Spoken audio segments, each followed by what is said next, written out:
صدر محترم و دیگر حضرات علماء کرام او زما محترم و مشران و کشران،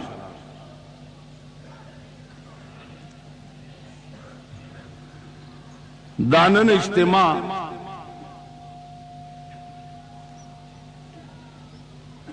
د یو لوی عاشق د جناب رسول الله صلی الله علیه وسلم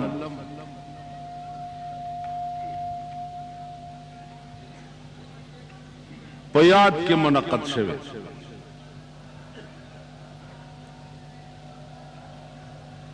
عزیزانو، زه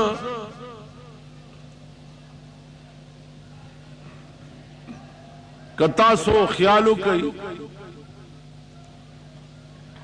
ار سړی چې چرته ځي څه نه څه غرض لري،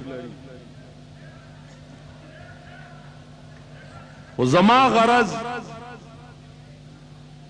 د اجتماع ته راتلل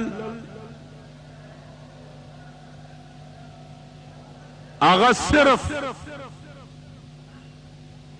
او صرف د دغه خاورو سلام کولی چې دا کمې بهر پرتی دي.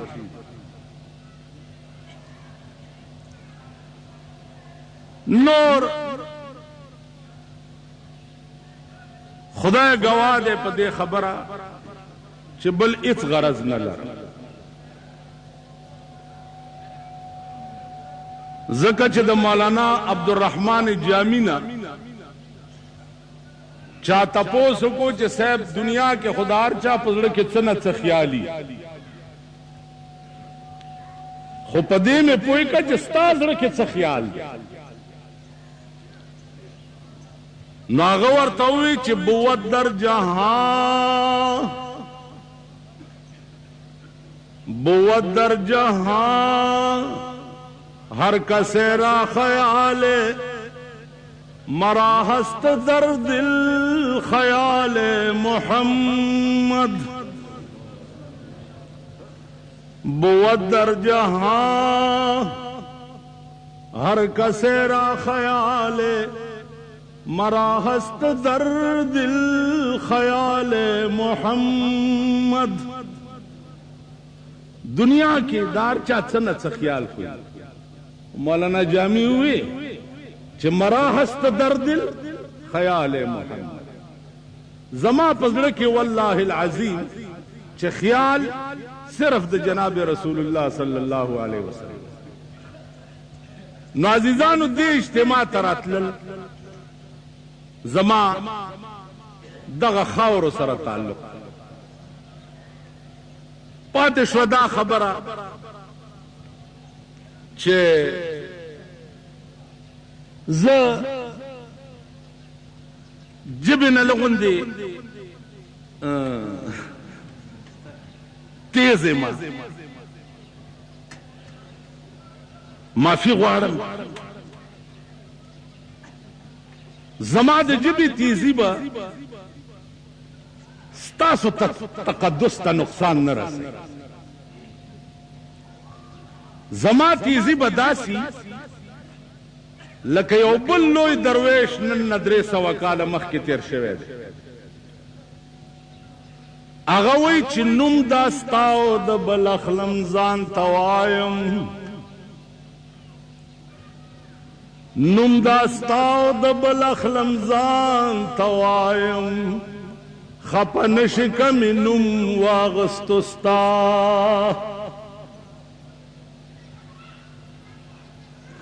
نوم داستا د بل اخلم ځان ته وایما، خپه نشي کمې نوم واغستو ستا. بیا که څه کمې زیاتې زمانه واقع کیږي، زه یم انسان شکم لرم بې شکم نه یما. بعضی شیخان صاحبان صوفیہ حضرات مانا بخپئی یا بدوی اڑکے دا خیالی چی دا بزرگان نمانی یا صوفیاء نمانی یا اولیاء نمانی کنا جی کما دغا عقیدہ وے تخپل پوسٹر بارو گورا تا پی عرس نکلے دے عرس او د عرس ټکی علماء نه تپوسو کوي نو د دې خاورو د خاطره ما ارڅ درگذر کړي پاتې شو دا خبره چې بجلیګر مولا به د اجتماع ته راځي او که نه راځي په اشنغر کې داسې طاقت زه وینم نه چې د اجتماع نه ما بند ستا د اشنغر خانان ما په مخ اغستی و چې ځان ته څه وایي او په دې اشنغرې تر اوسه زه بند کړی نه یم ته کوم کوجای د شپې به راځم دې ځای ته د ورځې به راځم چې څه ټایم مې خوښه وي راځم به لاسم خلاص او تورم تیرم دا یاد نه پاتې شوه خبره د حقایقو حاجی محمد امین رحمه الله تعالی و تبارک د تمام زندګۍ سټوري وګورئ چې دا په دې ټول ملک کې دغه شریعت دغه قرآن او دغه حدیث چې نن په پاکستان کې څومره رسوا او ذلیل دی دې قرآن او دې حدیث دپاره دې سړي څه نه دي داسې ده که نه ده د پیغمبر یو حدیث رهبانیت په اسلام کې شته نه لا رهبانیت فی الاسلام اور څه پرېږده او په یو کوټنۍ کې کښېنه دا په اسلام کې نشته رسول الله صلی الله علیه وسلم رئیس د اولیاءو رئیس د پیغمبرانو دا الله نه لاندې او د ټول کائنات د پاسه د مقام دا الله نه لاندې او د ټول کائنات د پاسه د مقام شان ورشاه کشمیری رحمت الله علینا طالبانو په درس کې پوښتنه وکړه چې یا شیخ ما قولك فی علم غیب رسول الله صلی الله علیه وسلم د حضرت عادت داو چې درس به په عربي کې کول نن عربي مونږ له ټکی نه راځي ټکی چې ځان ته څه وایي ته خو پنځمې نه شپږمه خبره ورسره وکړه محبت خان سے جماعت کې یو ملا لګیا و نو یو عرب راغی تقریر کوي نو ورته وایي چې یا شیخ فترکني لیس معي الزاد والراحله انا اذهب الى مکه فترکنی ساعتا واحده نو دی ورته وایي چې چپ کړه چپ کړه ورته وایي یا شیخنا لا ادري اي شيء چپ کرو قلت لك فتركني ليس معي الزاد والراحله انا اذهب الى مكه وقلت چپ کرو انا لا ادري اي شيء چپ کرو دا زمونږ حال په مدینه منوره کې په سن 82 کې زه اوس عمرې ته تللی وم نن نه 3 کاله مخکې د مدینې منورې زمونږ د پاکستان 4 طالبان ول 4 هغې چای وکړي چې چای وکړي نو هغې کې یو مصری مدرس شریک و په هغه چای وکړي دې طالبانو ما ته وویل هغه طالبانو کې یو د کچرو د قاري صاحب زوی یو د بنو د مولانا صدر الشهید صاحب زوی یو د ډیرو د مولانا علاء الدین صاحب زوی یو د اکوړي د مولانا شر علي شاه صاحب دی چای وکړي په خپل سټل کې او مصری مدرس هم پکې شریک دوی ما ته وویل چې مولانا صاحب دنه مونږ ډېر تنګ دی وایي چې لیس فی الپاکستان العالم بل كلهم جهال. دی وی چې پاکستان کې اډو نشتا ټول جاهلان.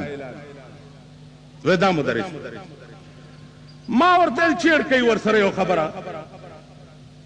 چې پته یې ولګي. نو ادم مولوی علاؤالدین صاحب زوی ورته وی چې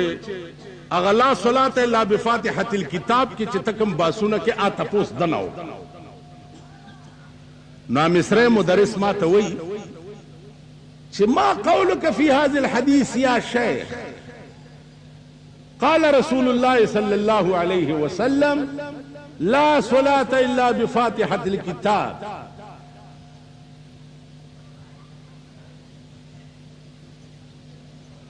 ما پښتو کې درته وایم چې تاسو په پوهیږئ. و تاسو احناف چې احناف تاسو فاتحه خلف الامام ته حرام وای چې امام پسې څوک الحمد وای نو دا حرام. او پیغمبر ویلی دی چې مونږ نه کیږي چې تر څو پورې فاتحه پکې ونه لولي. نو ما ته وایي چې فی هذه المسألة لیس معکم الدلیل. دې مسله کې تاسو سره د دلیل نشته. ما ورته چې مونږ سره دلیل قال رسول الله صلى الله عليه وسلم من كان له امام فقراءة الامام قراءة له. چا چې امام په سنیت تړلو د امام قرات د قرات نو چې د امام قرات د قرات ته نو د بیا د قرات ویلو ضرورت څه پاتې کیږي.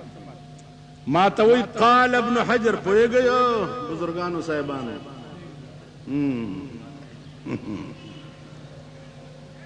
وی بہر رنگے کے خواہی جامہ میں پوش من اندازے قدت را میں شناس. مجاہدتی توی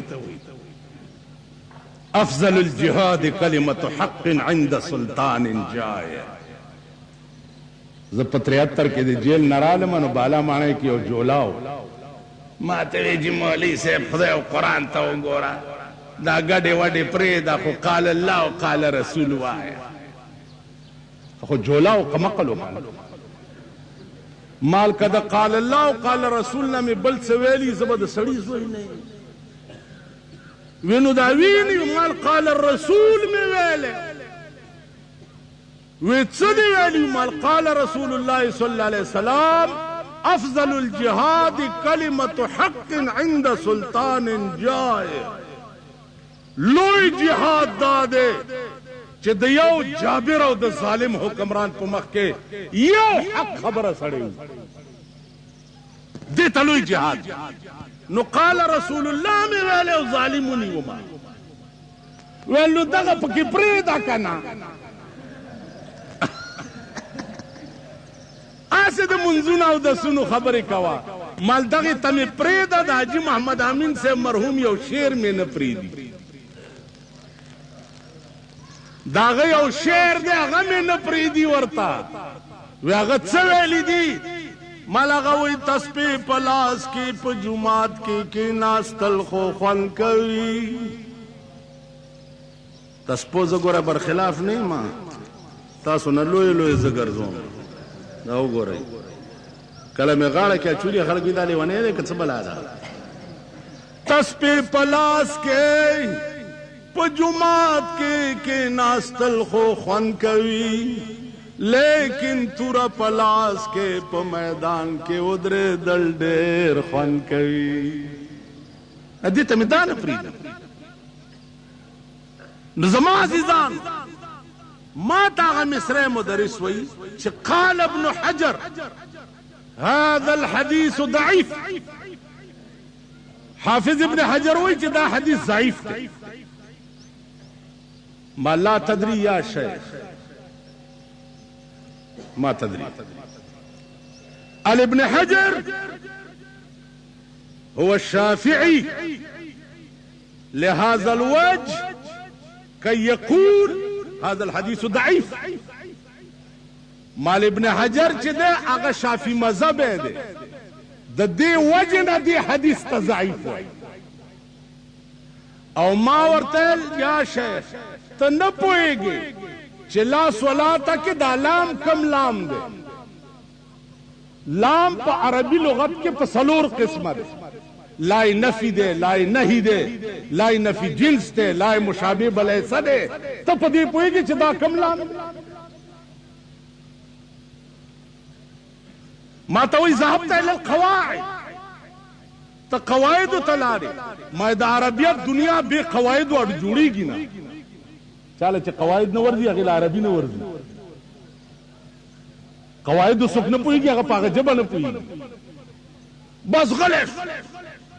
چاہے اس کلے شوی ټول مجلس ختم شو چې بار ووتو رسخت شو دا طالبان ما ته وایي چې یاره خدای خود تعالی ته واړه جنت در مونږ خو دې وګټل دې بلا نه خو مونږ په درس کې اډو خبره نه شو مال بیا یو چای وکړي یو ټکی مې ولا بل زده کړی دی یو بل ویل بیا اوس موږ سره دومره پیسې نشته مالا سې اوبه مو اوبه راوالې خو دی بیا راوغواړي بیا راوغواړي دې خوا وګورئ د امام ابو حنیفه رحمت الله علیه زمانه وه عزیزانو د امام ابو حنیفه رحمت الله علیه یوازې نامې اغستو باندې خو به کار نه کېږي څو پورې چې د هغه د مسلک حفاظت ونه نن ستا په ملک کې وګوره داسې ډلې راوتې دي چې امام ابو حنیفه ته کافر وایي داسې ډلې امام ابو حنیفه ته کافر وایي امام شافعی او مالک او حنبل ته کافر وایي داسې ډلې راوتې اوس هغه ډلو سره جنگ کولو دپاره به ملایکې راځي پیریان به راځي دیوان به راځي او کنه دا قرآن او حدیث تا ته راغلی دی د دې حفاظت به ته کوې ووایئ تاسو څوک به کوي